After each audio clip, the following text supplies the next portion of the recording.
and we have a personal relationship with him through his Son, Jesus Christ. There's no one like Jesus, the true expression of God himself. If you don't want to know what God is like, you have to know Jesus. And God expressed his love to the world in the fact that Jesus gave his life to die in our place on the cross. God said that without the shedding of blood, there's no remission for sin. God's the God of love. But sin had to be dealt with. A price had to be paid. And without Jesus Christ, we would have to pay the price for our sins. But because of God's great love, he came in the flesh and he died in our place. As we read the New Testament, we read about the life of Jesus, we realize that as he walked this earth, he began to reveal God's kingdom. He began to give people understanding of what God's really like. God created us and wants to have a relationship with us. And because of sin, because of our disobedience, it separates us from God. But God always longed that we should know him, the creator God has always wanted to make and have a relationship with humanity. And so through Jesus, as Jesus walked on the face of this earth, he began to draw people to God. People met Jesus. Never had there been a man like this man before. Never had anyone spoken words like this man before. Never had anyone done the miracles that this man did. He made such statements about himself. Statements that no one else dared to make. And yet with every statement he made about himself, he proved that he was everything that he said he was. And as people began to believe on him, their lives were totally transformed. And there are many, many people that we read in the Bible whose lives were totally changed. So just put their faith in Jesus Christ. There's a particular woman that's mentioned in the Bible, in Matthew, the woman of Cana. And she loved her daughter. And her daughter was demon-possessed. No one could help her daughter. No one could get her daughter better. But she heard about the fame of Jesus.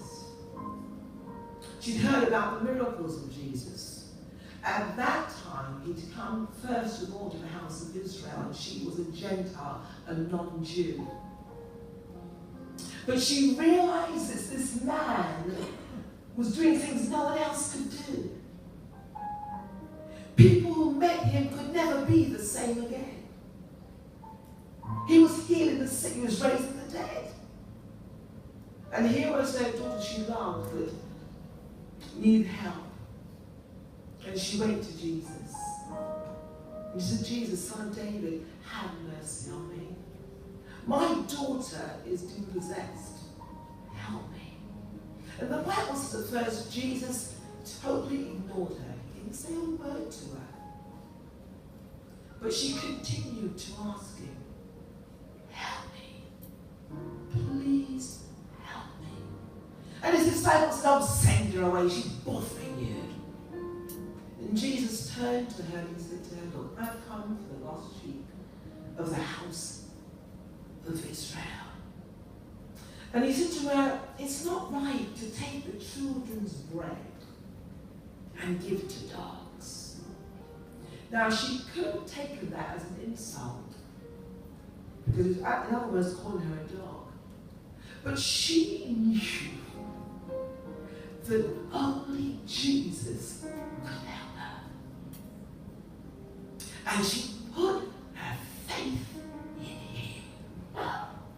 She knew in her heart that no one could help her daughter, only Jesus.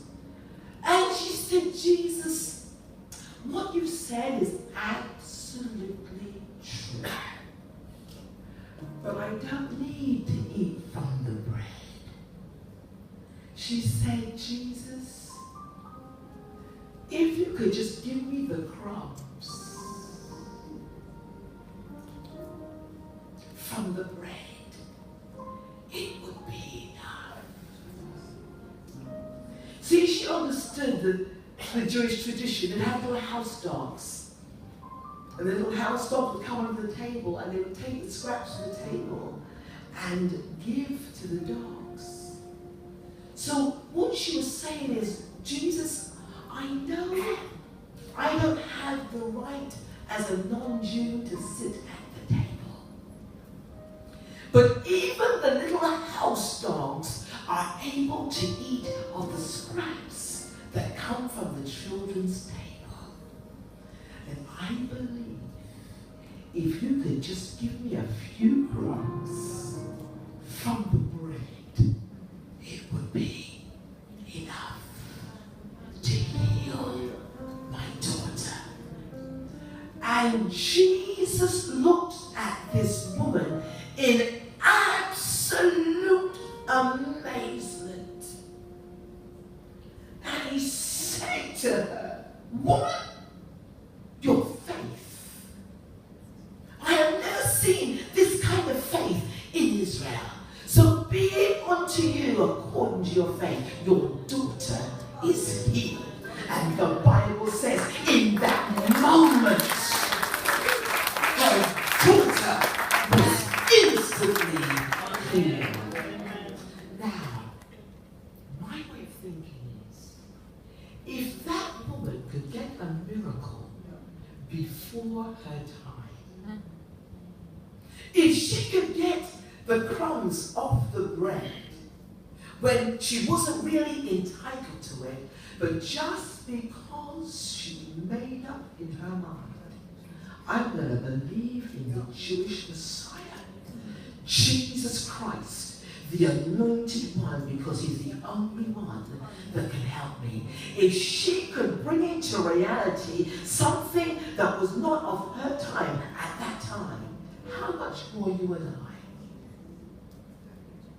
In this our day and generation, when Jesus Christ has paid the price, he's gone to the cross, he's died, he was buried, and he rose again from the dead, and he is the resurrected Lord, and he is today saying, come to me, whoever you are, whether you're Jew or non-Jew, makes no difference. I am the one that can help you. I am the way to God. And the choir sang about the power there is in the cross. It's more than just the trinket we wear around our neck. There's power in the cross. I want to say to you today, in the age that we're living in, we need a God that cares about us, and our God does. In the age in which we're living in, where men's hearts have become so hard and so far from God, we need someone who can reach into our dark world and bring light, and he is the light. We need someone who can be the door that we can walk into and find healing and deliverance and peace and satisfaction. We need someone who can minister to our troubled minds, where very often in people's minds it's like a battlefield, but we've got Jesus. He wants to speak peace to every troubled mind right now. He wants to heal every broken heart. He wants to heal every wounded, sin-sick soul. It's up right now. It wasn't that woman's right, but her faith made the impossible possible. But Jesus Christ is saying tonight, I am here. I've paid the price. There's an open door, and I am the door. I am the way. I am the truth, and I am the life. And I believe tonight there's a miracle for someone. If you will just say, Jesus, I dare to put my faith in you. And don't tell me you don't have faith. God has given to every human being his measure of faith. You've just got to use it. You've just got to activate it. Say, Jesus, I believe your word. The little faith you've given to me, Jesus, I want to use it just like that woman used her faith. Even when you seem to ignore her, even when you're showing her the impossibility of what she wanted, she dared to believe in you. Jesus, you are the bread. He's the whole loaf. And he says, come eat. Eat of me, and you'll find life. So if that woman could get the crumbs, but it was out of her season, now we